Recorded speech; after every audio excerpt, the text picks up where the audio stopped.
SLBC tunnel revised estimate పనులకు cabinet ఆమోదం తెలపడంతో తన చిరకాల కోరిక నెరవేరిందని మంత్రి కోమటిరెడ్డి వెంకటరెడ్డి అన్నారు. బీఆర్ఎస్ పాలనలో గత 10 ఏళ్ల నుంచి పూర్తిగాని పనులకు ప్రజాపాలనలో మోక్షం లభించిందన్నారు. ఎస్ఎల్బీసీ గురించి అసెంబ్లీలో ప్రస్తావిస్తే అప్పటి సీఎం కేసీఆర్ వ్యంగ్యంగా సమాధానమిచ్చేవారని అన్నారు. సీఎం రేవంత్ రెడ్డి ఆధ్వర్యంలో ఇప్పుడు నిధులు మంజూరు చేసి ప్రాజెక్టును పూర్తి చేయబోతున్నామని అన్నారు. నల్గొండ జిల్లా ప్రజలకు ఈరోజు ఎంతో సంతోషకరమైన వార్త.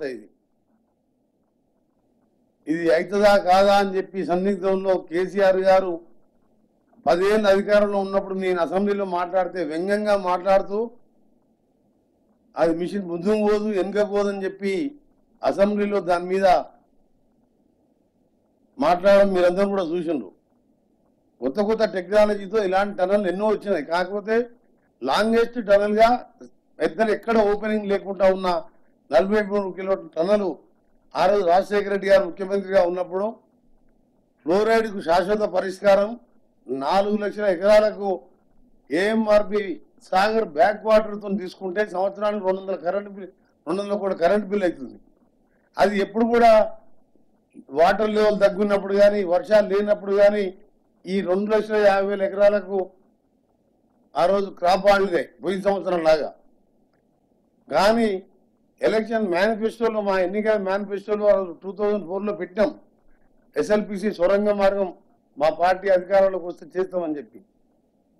మళ్ళా వెనక ముందు అయితే నేను రాజశేఖర రెడ్డి గారిని ఒత్తిడి తీసుకొచ్చి, ఎందుకంటే నా కాన్స్టిట్యూన్సీలో దాదాపు 2,50,000 ఎకరాలు కంప్లీట్గా 2 పంటలకు గ్రావిటీ ద్వారా నీళ్ళు వస్తాయి.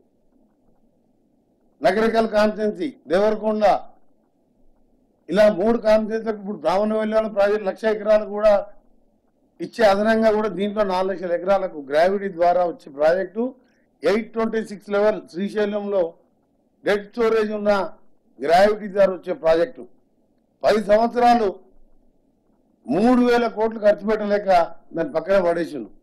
ఎందుకంటే ఆ ప్రాజెక్టు పూర్తయితే కాంగ్రెస్కో నాకో ఎక్కడ పేరు వస్తుందని చెప్పో దాన్ని పక్కన పడేస్తే ఇవాళ మా గౌరవ ముఖ్యమంత్రి గారు, అలాగే ఫైనాన్స్ మినిస్టర్, డిప్యూటీ సీఎం గారు, మా జిల్లాకి చెందిన ఇరిగేషన్ మినిస్టర్ గారు ఉండడం అదృష్టంగా భావిస్తూ 24 నెలలను పూర్తి చేసేటట్టు వారిని ఈరోజు కంపెనీ వారితో మాట్లాడడం జరిగింది.